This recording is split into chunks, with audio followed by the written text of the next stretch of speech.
Burnett gives off to Handel. He's just to the left side of the key. He passes over to Austin, who makes the cut off the screen. It's a deep three. That was college depth, and it's nothing but net to make it 6-3. Zeke Austin, all 6 for the Huskies so far in this one. Driving is King. King will give off to Kuntz. Kuntz guarded by Buttweiler, and it is going to be a foul on Buttweiler. Now we got Meyer in foul trouble already. Buttweiler came off the bench to spell him. He's picked up one. We're only 3 minutes into this. If Buttweiler gets a second, what do you do if you're head coach Corey Schlegel? You only run with a 2-forward system to begin with. You let him play, man. You just see who fouls out first and then go with the other one, I guess. Inbounding are the Warriors from the Husky baseline. They'll get into Kuntz. Kuntz gives off to King. King watched closely there by Justin. Miscommunication as it was a pick and pop, at least that's what King was expecting. Instead, there was no pop, and that ball went into the media row. It's a turnover for Caledonia, and the Huskies up by 3. They now have the basketball about 3.5 minutes into this first half. That was definitely a you button hook me. One ran a fly, the other one ran a button hook, went to nobody. With the basketball is Braden Justin. He'll give over to the right wing. That's Zeke Austin. He goes into the corner with it to Burnett. Burnett drives, kicks out to Austin. Quick pass to Justin. Eventually they find Hondo. Nice little weave run there, and Hondo rises from the left elbow and hits. It's 8-3 Huskies. That's a play the Albany Huskies at every single level run. Corner 3 on the way, and that one hit the side of the backboard. Missing badly there was Reed Klug. Quickly in transition, it's Buttweiler. The layup is good. It's now 10-3 Huskies, and Caledonia's on the ropes early. This is what we thought we were going to see from Caledonia. Many transition points, defense leading the offense. Right now, it's Albany Husky basketball at its finest. That's not Thunder, folks. That is the student section for the Albany Huskies making noise on the opposite side of the court. Kuntz drives. It goes wild off the glass, no good. The rebound comes down to Burnett off the deflection. In transition are the Huskies. Corner 3 from Justin. Nothing but net. 13-3 Albany. You got to call a timeout if you're Caledonia. Maybe settle this down a little bit. They do not call a timeout. Continuing to work out of the half court are the Warriors. 13:05 to go first half. It's a 10-point lead for the Huskies. Nice power move. Using the shoulder there to great effect with Stendel, and he misses the bunny. It rims out to Handel. Handel brings it up, passes off to Burnett. Huskies with the basketball in the front court. They're up by 10. 12:50 to go first half. Thinking about the 3 there was Braden Justin. Wisely, he held on a little bit longer. Working the half-court offense are the Huskies. Nearly thrown away there by Handel, but Zeke Austin able to track it down. He drives baseline, and he steps out of bounds.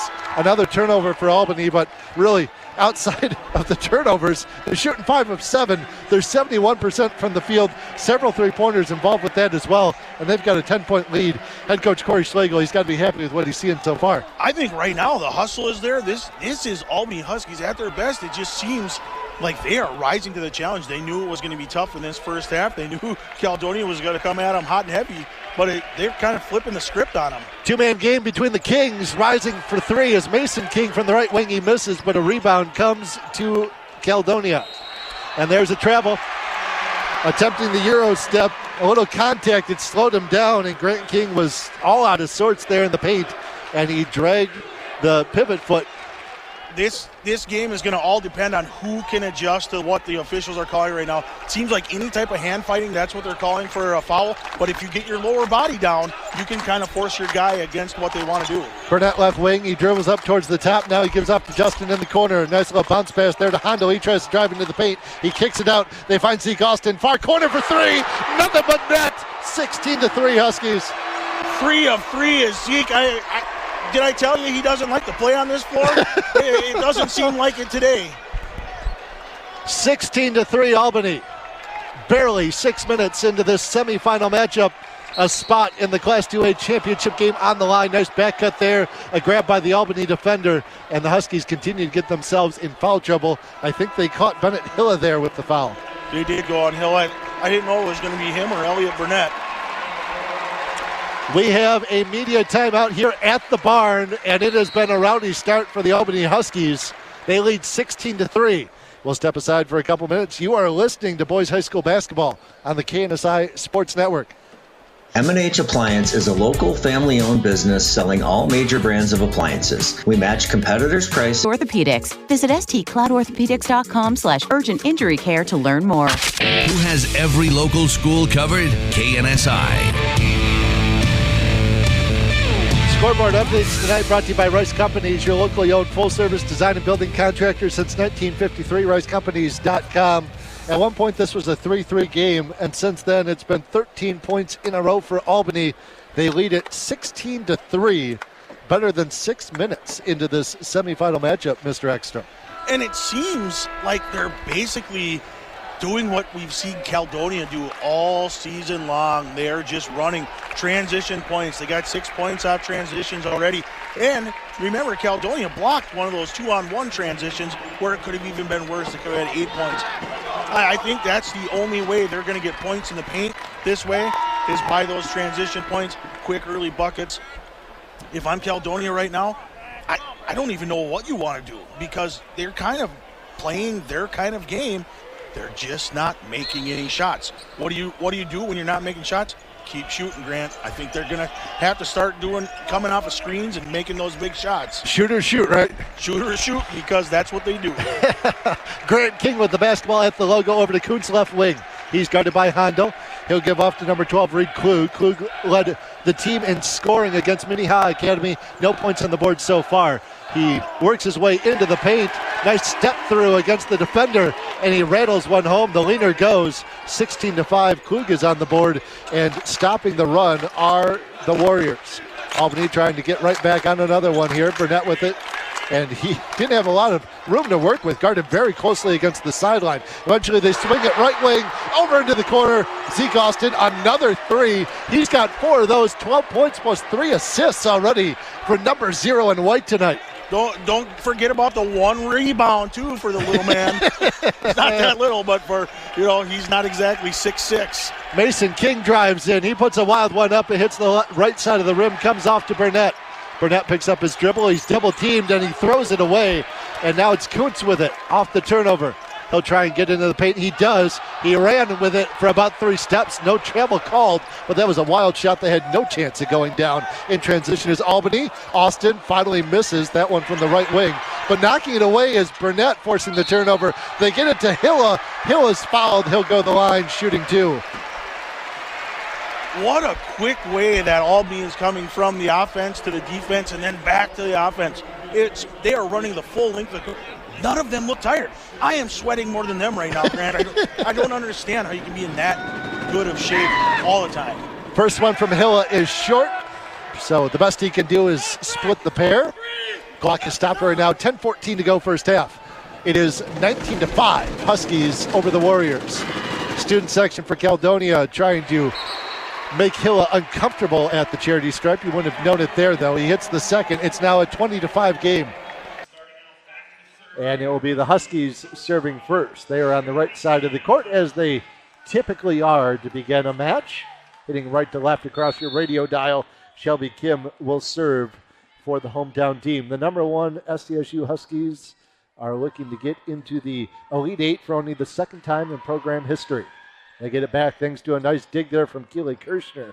A little bit out of sorts was Ella Thompson going up for that kill. She sends it over but can't get a lot on it. The Bears get it back into the Husky end. Now the Huskies, once again, can't get a kill down. So the Bears go in the middle, and they go to number 14, Claudia Stolke, and she tools it off the block and down. CSP 1, the Huskies nothing. We're underway in the first set, brought to you by Luther Honda. Back to serve for the Golden Bears is Emma Schmidt. Number 17 in Navy, jump serve with the right hand at Kirshner. Perfect pass to Barron. She'll reverse it right side for Thompson. Thompson goes cross court, and she drops it in front of Tegan Starkey. 1-all the score. Keely Kirshner now serving for the Huskies. The libero dressed in black, the rest of her teammates in white tonight. Jumps serve with the right hand. She goes at sealing the libero for CSP. It's just tapped over by the Golden Bears. In system are the Huskies. Bruskowitz on the slide out right, can't get the kill down. Now it is a right side attack by McKenna Nold. Sharp angle right to left. She missed the end line on the far side. The attacking error gives the Huskies a 2-1 advantage.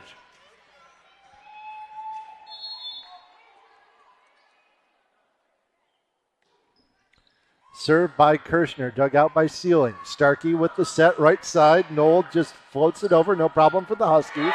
Short set in the middle from Barron to Bruskowitz. She puts the kill down 3-1 St. Cloud State.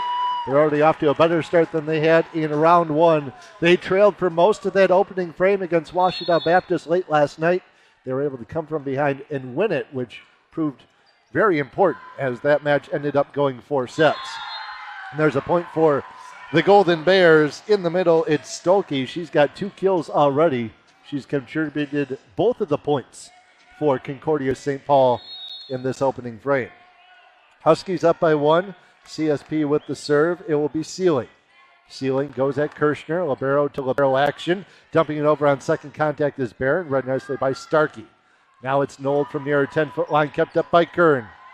Pumped over by the Huskies, and they got the Golden Bears out of system. They scrambled. They kept it up through 3 contacts, but they could not get it over. It is unreturned, and that is going to go as a point to SCSU to make it 4-2. Emma Barron will serve, standing serve, working from the extreme right side of her own baseline. She puts her right palm into it. She goes at number 6. That's Ellie Sealing. Cassie Sealing, the libero, wears number 7. There's a block by Foley. It almost got down. Now soaring from the back row is Emma Schmidt. Powerful blast, but it misses everything well past the back right corner of the Husky zone. It's 5-2 SCSU. Another serve coming up here for Emma Barron. Barron goes at Schmidt, who passes to Starkey. Right side attack for Nold, and Barron got to it, but she could not pass it to a teammate. It went off her palms and towards the basketball baseline on the multi-purpose surface here at Hallenbeck Hall. So now it's 5-3. Huskies up by 2. Nold back to serve. The freshman from Jamestown, North Dakota, delivers the ace. Shelby Kim with the misread there in the back row. It's 5-4 Huskies. Couple of consecutive points here for Concordia St. Paul. Nold, 5'10" freshman, winds it up again. She goes at Kim, who handles that pass better. Got it to Barron. Middle attack for Bruskowitz. And we have a net violation called on Milena Straub. That's a point to the Huskies. It's 6-4. That will go down as a Bruskowitz kill, her second. At least that's how it is registered right now in the Rice Company scoreboard. Set 1 brought to you by Luther Honda. Get the Luther advantage at Luther St. Cloud Honda. Sealing goes backwards with it to Schmidt. Out of system was CSP. Schmidt could not get it down. In system were the Huskies. They tried the right side, and Zimmerman can't find the kill. Huskies get it back. Barron sets it outside for Kim. She goes off high hands. There's an overpass from the Golden Bears. Unable to put it down is Bruskowitz. Schmidt just sends over a free ball. Bruskowitz to Barron, to Zimmerman. She just has to punch it over with 2 hands. Schmidt gets it to Starkey. In the middle, skying high and getting it over the block. A sharp angle shot almost straight down off the hand of Milena Straub to make it 6-5.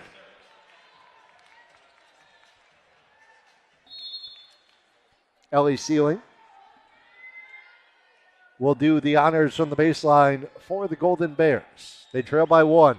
Line drive serve played by Kirschner. Barron sets it up high. She goes backwards to Foley.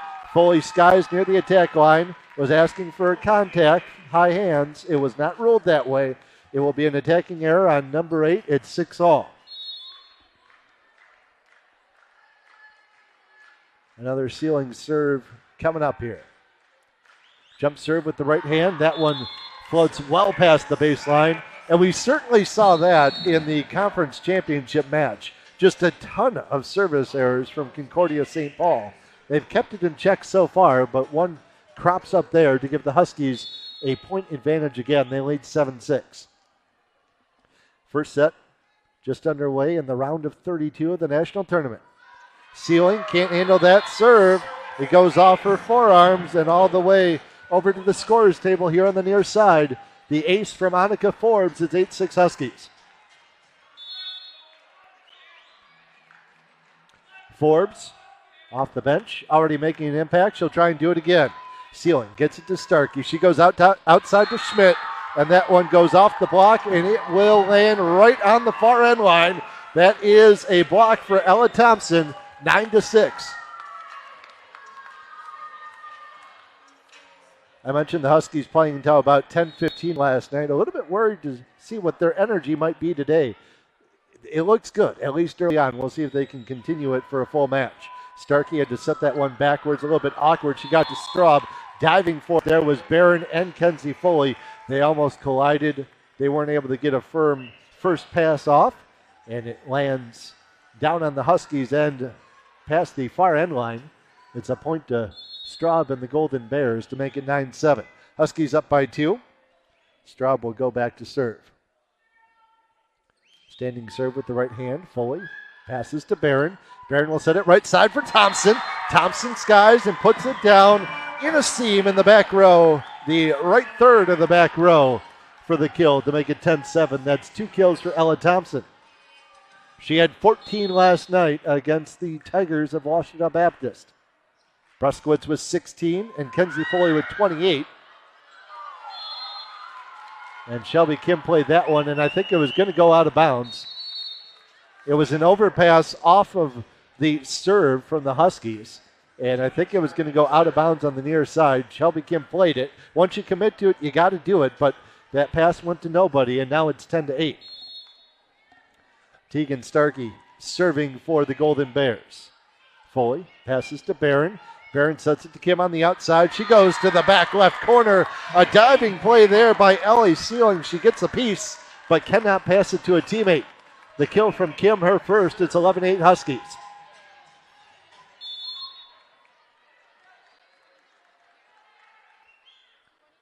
Kim on the serve. She goes at Schmidt, who passes to Starkey. In the middle, it is Claudia Stolke looking for the campfire. The Huskies somehow pancake that, keep it alive. An overpass sends it back to CSP, and Stolke skies, and she missed the baseline by, I don't know, maybe 3 inches. Just a little bit too far deep. Right idea, but off the mark by just a hair. It's an attacking error for Concordia St. Paul. It's 12-8 St. Cloud State. Stolke dug out by Kern. What a defensive play. Kenzie Foley on second contact tried to send that one over, and she sent it wide of the near pin. It's out of play. 12-9 now the score. So it's going to be 2nd and 8 for Detroit Lakes. Once again, excellent field position. They've taken over at their own 47 and now their own 46 to start offensive drives in this one. 7:07 to go, first quarter, clock running from Blattner Stadium in Cold Spring. Strand under center. I formation in the backfield. It's going to be a play action. No, it is going to be a handoff, and able to take that one and find a hole on the left side is Easton Wall. He is going to have a first down to the Ricori 42-yard line. So that's a 10-yard gain.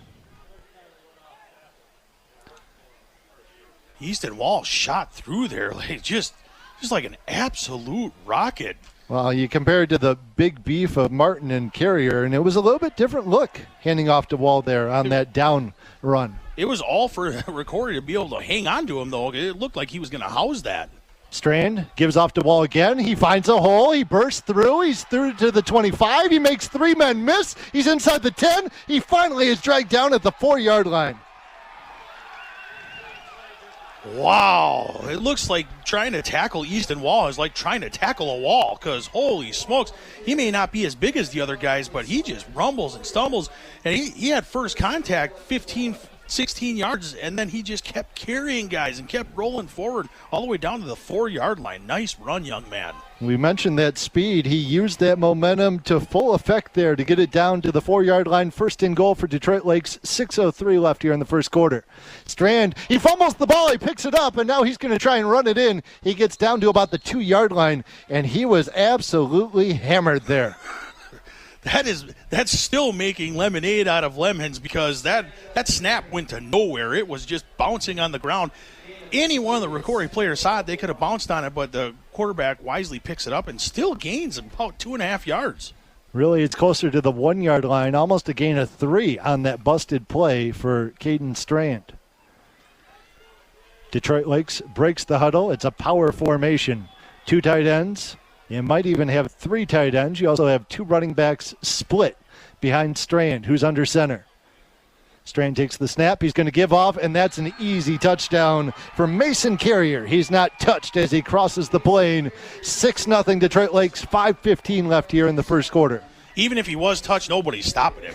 That guy is an absolute massive mountain of a man. Go. And roll tape in 3, 2, 1, action. Sit back and relax as we learn about your favorite high school team by the person that knows them the best, the head coach. It's the Coach's Corner, brought to you in part by St. Cloud Subaru. Grant Ducetto and Justin Ekstrom for the KNSI Sports Network. It's the Northwest Partners pregame show and the Coach's Corner segment brought to you by St. Cloud Subaru. It's you joining us on field level. Usually we don't get to do these down here. Is the head coach for Ricori High School, James Herberg. And Coach, you come in and you're playing Benilde St. Margaret's, and this is a little bit different look offensively, what they're going to throw at you tonight than what you've seen so far this year. So what's the preparation been like so far this week? Yeah, they're a talented team. They got a ton of athletes, so their quarterback loves to throw the ball. I'd expect, 40 to 50 passes tonight. And, ultimately, the more passes, probably the better for us, just because that means maybe they're behind in the game. But, they got a plethora of athletes, really. They got 3 legit receivers that can light it up at any moment. In the back, that's pretty electric. They rotate a couple at that position. So, yeah, they present some challenges, and it'll be the first time tonight that we face true even front defense, unless they were to switch that up, too. When you have a team that is explosive offensively as they are, is it important to try to get a little bit of a run game going for you? I know that's not like your mainstay. You like to throw the ball as well too, but is a run game kind of important to keep them balanced? No, absolutely. We challenge our guys all week. We have to be able to run the ball better than we were last week against North, and so without doubt, we got to be able to control the ball, keep them off the field, and be able to freshen up our defense if you would. So, yep, absolutely. For Benilde St. Margaret, looking at their starting lineup, a lot of juniors and several sophomores on the offensive side of the football. You mentioned they like to throw it.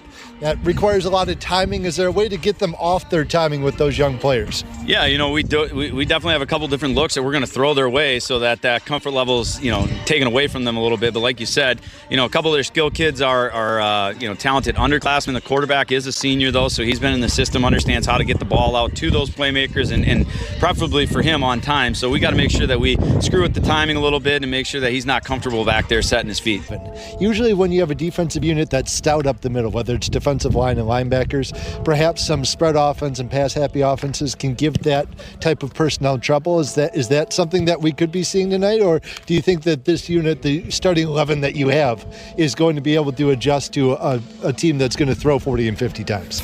Well, we'll certainly find out, right? I mean, that's the beauty of all these games, but I'm very confident in our kids' ability to adapt to this challenge tonight. Again, they're a formidable opponent. They're going to do some things that challenge us, obviously, but I think we also got a couple wrinkles that are going to put them in a spot where they're not comfortable either. And so that's the chess game that gets to be played tonight, but I'm super excited for our kids. They put in a great week of practice, and now it's all about executing. One last one for me, Coach. Obviously, when you have a meat grinder of a schedule like you don't look ahead much. How important is just getting out of here healthy and with a win tonight? It's really important, We're thin at a couple spots. Our senior captain here, Jackson Primus, is going to go in next week and hopefully get some positive news on his broken fibula. So we're looking to maybe return to health, but absolutely, you always want to get out of here with just a couple nicks and bruises here and there for guys. But more important than anything, we just need to be better tonight than we were last week. The improvement's coming, and if we keep doing that, the wins will take care of themselves, and, the season will play out with the strength of schedule like you talked that we have. Last question for me, Coach. The defensive line, you mentioned, they're looking to throw the ball almost every down. Have they been smiling this week? They get to pin their ears back, and they know what's coming, and they know what they need to do, and they need to get after that quarterback. They do, and it's also, though, I mean, you're going to be surprised as much as this team throws the ball, how quick the ball is going to come out, too. So they understand that, the pass rush might only last a second and a half, and that sometimes, just as much as pass rushing, it's putting your foot in the ground and pursuing on a bubble screen or a little now screen. So they're going to have their engines revving tonight, and they're going to have to get all over the field, that's for sure. Lots of reps. And the shotgun is Hankemeyer. His line goes down in a three-point stance. It's going to be a run for Becker. Becker makes a man miss. He runs right through 2 people. He's still going. He's got a first down. He's inside the 5, down to the 4-yard line. What a run there by Andy Becker, the big senior, just putting the team on his back here in the second half. Solid running, and let's see if they can make this thing continue to happen as the coach is calling in the play from the sideline. Becker picking a great time for his longest run of the night. That was 17 yards. The clock down to 50 seconds left. Kimball down by 6, but they are knocking on the door to tie this one up. Hand off to Becker. He's got a lane. He's into the end zone. Touchdown, Cubs. Off tackle. Once again, picking on the left side. And Becker gets in before he was touched with 41 seconds left. Tied ball game. And you would have to think the Cubs here, if they have any type of extra point game, would go for the sure thing if they can. I don't know if they've got it, though. Maybe going for 2 is as close as they can get to sure points in this situation. I think it is. I think they've got to go for 2 points. I think we would have seen the kicker earlier in the game if possible, but we'll have to find out. Nope, they're definitely going to go for 2. Here's a chance to take the lead. Schiefelbein is in there with Becker in the backfield. Split back. Schiefelbein the lead blocker, and Becker's in for 2. Make it 30-28 Kimball with 41 seconds to go. What a job there by Becker. What a game he's having. The senior on Parents' Night. He's making Mama and Papa proud. That's his 3rd touchdown run, and he picks up the 2-point conversion. And going ahead with just 41 seconds to go is the hometown Kimball Cubs. So now if you're holding forward, I don't know about you, when you were playing football, Grant, but you'd always practice on Thursday some of the razzle-dazzle plays a little bit with your special teams and stuff like that, hoping you wouldn't have to use that. Tonight, whatever play is holding for its best in that razzle-dazzle bag of tricks, they need to look for now. The kickoff is going to be important. I'm assuming Kimball's probably going to squib kick this in some way to make sure they can mitigate any big return. Plus, we haven't seen either team really do much on kickoffs, period. Squib kick, probably your best option. Squib kick is the de facto option. Yeah, it is the de facto option, I think, for both teams here tonight. This isn't one or the other. Both teams are doing that. Wow, what a drive there by Kimball. Very impressive the whole way through. Got almost the result 6 they wanted. minutes, I believe. Yep, textbook. And they get the 2-point conversion to go up by 2. That ball is going to roll out of bounds on the near side. And that'll be a penalty. So we're going to have good field position here for holding forward. They're down by 2 with 41 seconds to go. And that ball was not touched by anyone, so no time came off the clock. And I'm assuming holding forward also doesn't have much of a kicking game, so they have to get this down to the end zone. They can't just try to get 30, 40 yards and kick this to win. If they did, they could. Only down by 2 points, 30-28. But the way this game has gone, I think they need to get it in the end zone. In fact, are they going to make him re-kick instead of take the penalty? Looks like that's exactly what they are going to do. Okay. So you're going to mark off the yardage against the kicking team back to the 35.